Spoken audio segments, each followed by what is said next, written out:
লা ইলাহা ইল্লাল্লাহু মুহাম্মাদুর রাসূলুল্লাহ। সুবহানাল্লাহ পড়েন। চারটা কথা আল্লাহর কাছে সবচেয়ে প্রিয়। একটা হচ্ছে সুবহানাল্লাহ, আর একটা হচ্ছে আলহামদুলিল্লাহ, আর একটা হচ্ছে লা ইলাহা ইল্লাল্লাহ, আর একটা হচ্ছে আল্লাহু আকবার। এই যে শুরুতে তিনটা তাকবীর দিছি, এই তাকবীরটা আল্লাহর প্রিয় কথা যে চারটায়, চারটার মধ্যে একটা আছে না নাই? আওয়াজ করে পড়েন আল্লাহু আকবার। সবচেয়ে প্রিয় আল্লাহর কাছে এই চারটা কথা। লা ইয়াদুররুকা বিআইয়িহিন্না বাদাতা। বিষ্ণু বললেন এই চারটার যেটা দিয়ে শুরু করতে মন চায় করো, কোনো সমস্যা নাই। সুবহানাল্লাহ পড়েন। এজন্য ফরজ নামাজের পরে এই তাসবিহগুলো পড়বেন।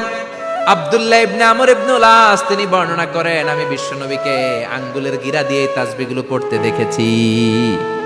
রাআইতুন নাবিয়্যা সাল্লাল্লাহু আলাইহি ওয়াসাল্লাম ইয়াকিদু তাসবিহা বিয়ামিনি। আমি বিশ্বনবীর ডান হাতের আঙ্গুলের গিরায় এই তাসবিহগুলোকে পড়তে দেখেছি। পড়তে রাজি আছেন? ডান হাত তোলেন, এই আঙ্গুলের করের মধ্যে এইভাবে রাখেন, এইভাবে রেখে নামাজের পরেই সুবহানাল্লাহ আলহামদুলিল্লাহ পড়তে রাজি আছেন? সুবহানাল্লাহ 33 বার, আলহামদুলিল্লাহ 33 বার, আল্লাহু আকবার 33 বার পড়তে রাজি আছেন সবাই? আল্লাহ তুমি কবুল করো।